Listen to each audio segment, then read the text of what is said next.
So, with 1 gram of shrooms and 1 bottle of Newcastle Brown, I'm feeling there's a strong buzzing,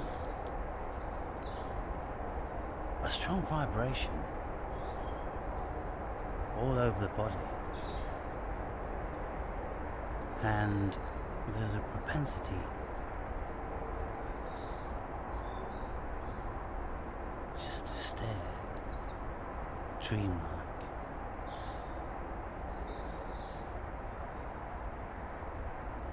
My whole body is throbbing.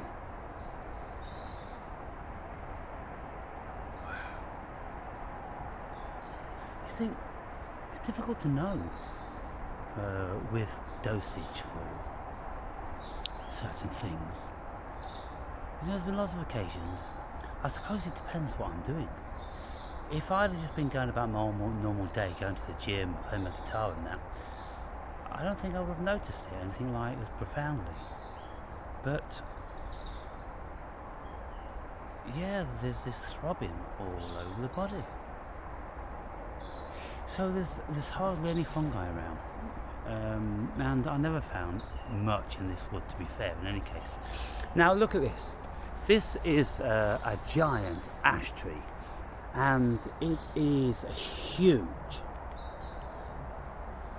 Seldom will you see an ash tree as big as this one. As old and established, and leaning up against it is my ash staff, which of course this is baby ash.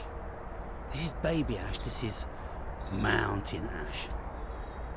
Only it isn't in actual fact called a mountain ash. Another tree is called the mountain ash. Oh goodness me. I guess it is a variety of ash tree because it does have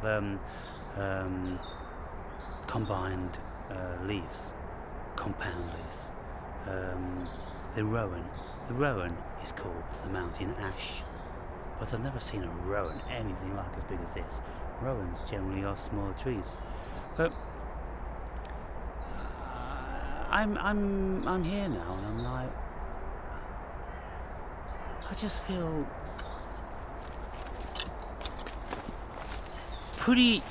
I'm stumbling around. I feel a little bit weak. I feel detached quite a bit from the environment because I'm in like a dream state, but only it's not like when you took a decent amount of shrooms, when your vision starts being affected and things are moving, everything like that. It's on a lower dose. It's just an aura that you carry, and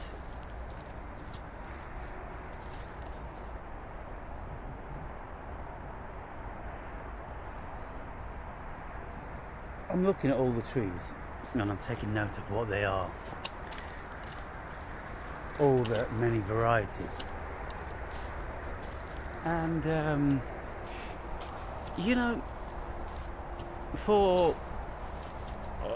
for quite a long time really, throughout most of the summer, I haven't been out in the woods like I always used to be, and I don't know whether I'm starting to feel a little bit detached from it, and I can't think why that is.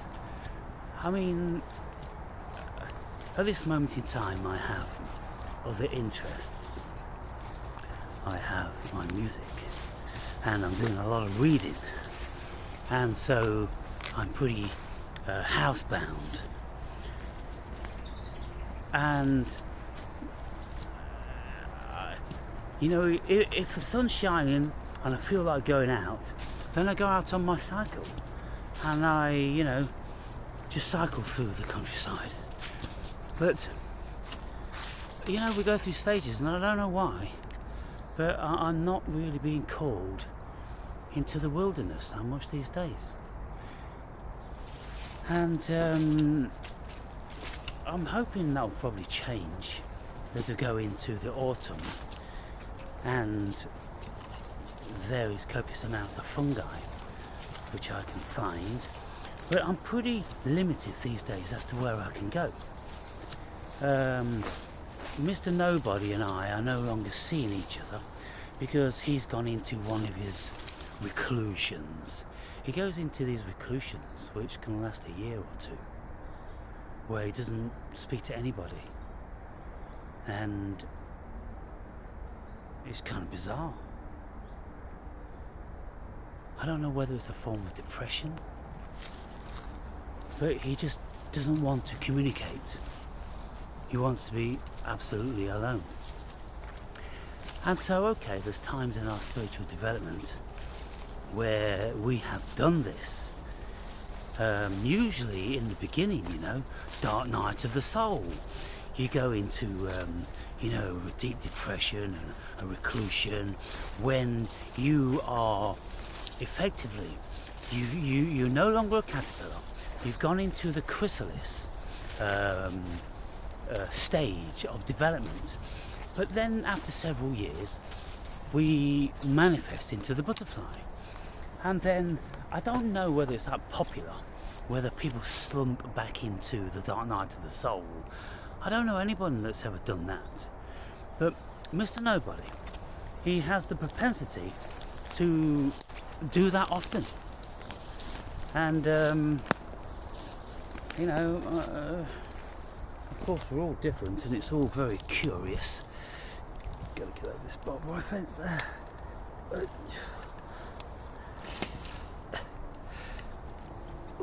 Fucking hell, doing some sort of stupid circus act.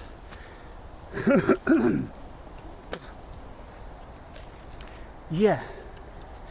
So, Mr. Nobody has a car, and so he used to come to pick me up and take me to these beautiful woods, which are about 20 miles away. And so I haven't done that in, 6 months now. And looks like I won't be doing it for, could be a year or two, like I say. Who knows? I'll leave him to his own devices. When he comes out of it, he'll give me a call. And so I'm pretty limited. And the fungi that I find, of course, is, the fungi that I've been finding for years around all these regions. I can walk 5 miles around where I live, and I pretty well know every nook and cranny. And this is the closest we can get to a decent level of forestation. But even in here, there isn't anything. You would have thought there would have been amanita, there would have been death caps and destroying angels and all different sorts of bracket fungi, but it's barren. This whole region's fucking barren. Hello, what the fuck's going on? What the fuck's going on? So even here, this field is a grazing field, and it's covered in cow shit. And you would expect liberty caps to be here, but not only isn't there any of those, there is absolutely nothing else either. And we're almost approaching mid-September, people. This is the season. Fungi, this is it now. And it's not like we haven't had the rain. We have. And the world's a funny place. Seasons are a curious thing, and just because something happens one year, there is absolutely no reason to consider that it's going to happen the next year. And I suppose that's the beauty of it. It's not dependable, it's not predictable. You can't predict it. Nature is incredible.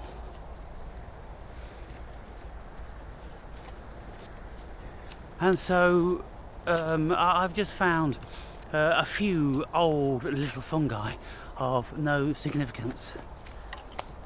But I thought I'd come out on this glorious day into this wood which I haven't been into since the winter, and so I see from time to time some turkey tail, some old dried up turkey tail, but other than that, nothing.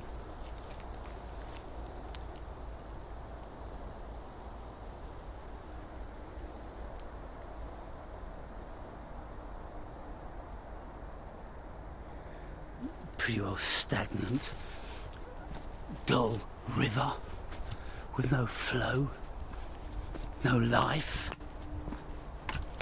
What's happened to all our rivers in Britain? They've all been killed. Look, this river is dead. It's been killed.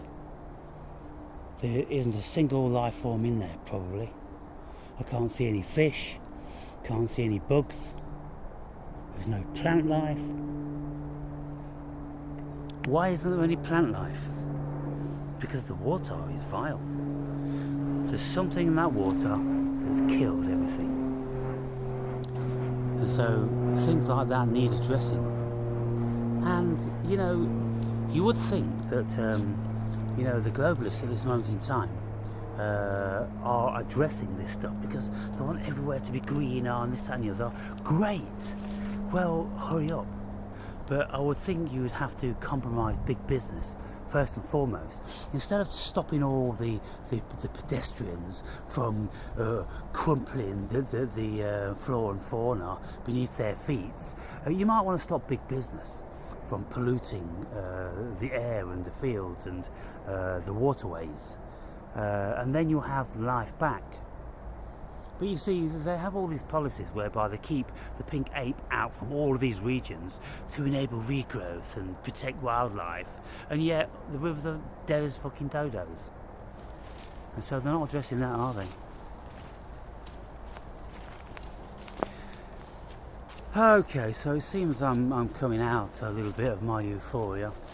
Now I'm talking again, and I'm back in to like the Matrix. And so, I don't know, maybe I feel a little bit disenchanted today.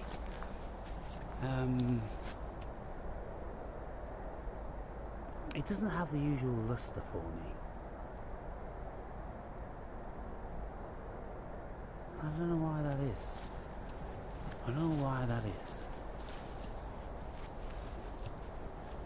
I had a funny vision. That, one day I might shave off all my beard and cut my dreadlocks off and, wear some posh clothes and go out and do something in the Matrix. And kind of like kiss the natural world goodbye. In that I've been there and I've done that and I found this and discovered that, and now I'm on to something else. You see, it's been a long time, people, since I've been in suburbia, and I've had the greatest of aversions to it, but I don't know whether I should try and join it again somehow and have much more contact with a human being, because I've lost contact with them. And I've got my biases and my probably misconceptions about lots of people because I'm so out of touch. And I do know that when I am mixing with people, I am the most amiable person anyone could ever meet. I'm a very good interlocutor. I know how to act with people and manage them and speak to them on their level. And I'm thinking, well, maybe I should, start doing a little bit of something. But then I think, well, how? What? To go out in the street and start trying to interview people? You need a license to do that. And of course, you're going to get a lot of rejection and nothing much is going to happen probably. You're going to get confrontations. I don't know, or do I get some sort of a job where I'm involved with people, where I can psychoanalyze them, I can observe them, and I can interact with them, and maybe get to know some of them, things like that. I don't really know what to do, to be fair, or whether just to carry on like I am, like a pig in shit, because I am very busy, preoccupied. I've got a lot of reading to do. I've got a lot of books to get through. Big, thick-ass books I've got to get through. There's so much I want to watch on YouTube. And, I'm absolutely desirous to become more proficient at my singing and guitar playing. And when I have a bee in my bonnet, I'm serious about it. And I dedicate, a good portion of my life to it. And so, that's what I'm doing currently. And, and I feel also that, I know all these places around here, and there's nothing that's really interesting. When I was living down in the Algarve in Portugal, that beach, it would be a different beach every single day. And albeit, okay, these woods are different every day because the weather's different, the light's different, the season's different, and this, that, and the other. But I just feel I've seen it all, And because of the limited life forms in these, you would think woods like this would be teeming with birds and rodents and, all different sorts of things. But you just don't see anything. If you see like a mouse on the odd occasion, wow, that's a big deal. Well, today I saw a red and black spotted woodpecker. I saw a wren, and I heard a bird that I wasn't familiar with. So 3 things I saw, during this whole 2 hours of traipsing through these woods. And so it's not really, so great, to be quite frank. And I don't know what I'm going to do, people. I don't know what I'm going to do. Whether just to dig in through this winter time and continue with my music and reading. And I don't know, I've still got 3 or 4 books that I have to write at some stage. And so maybe I'll be commissioned by the cosmos to do that. But I can't do it of my own volition. I've got stacks of old diaries from my travels around, certain countries and continents. And I've got, some very powerful stories that I need to tell.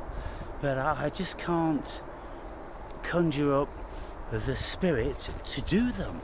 And so this is why, I'm a serious advocate that we don't have any free will. And when I wrote my first book, the last book, it was very little to do with my volition. I knew for years that I was going to have to write a book. Going to have to write a book, people. Going to have to write a book. Wasn't my desire or anything I really wanted to do, because it's a ball ache. Writing 250,000 words and ensuring that it's readable isn't an easy task. And so nobody would really want to do that. You have to be driven because you want to put the message down. You want to get it out there. And personally, I don't want to get anything out there. My way of getting things out there is by talking. That's simple. I can do what I'm doing, and just, speak into a camera, and that's very simple. But to take on a task of writing a book is a great deal of dedication.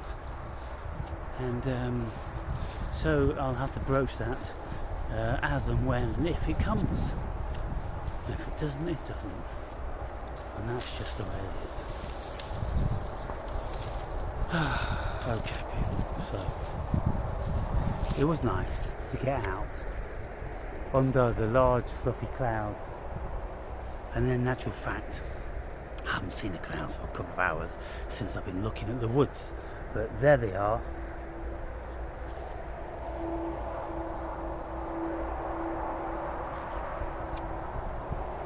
A glorious day, an absolute glorious day. Moderately warm and pleasant and dry. And, you know, we have the final vestige of the foliage in its entirety before it begins to wither. Lots of plants, they haven't really begun to wither at this moment in time. They've just lost their luster. They've gone dull and maybe a little bit brown on the edges, but they're still in full body. And that's going to change soon.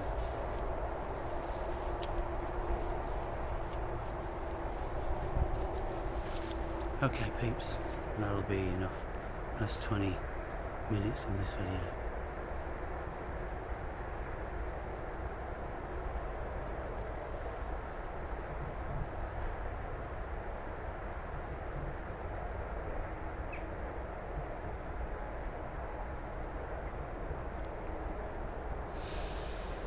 Oh boy, you know when the sun kisses your face, it's something. It really is something. When that sun god beams down its life-giving energy, it's like being turned on to electricity. It's the electricity that's giving our life. It's charging our batteries. Because we have about 1 volt of electricity generated in our bodies. And that energy is cosmic energy, and it comes from the sun. And so, you know, we have the sun's energy beaming through us, and it's very important that we get our batteries charged. We get out in the direct sunlight to receive that charge and the vitamin D.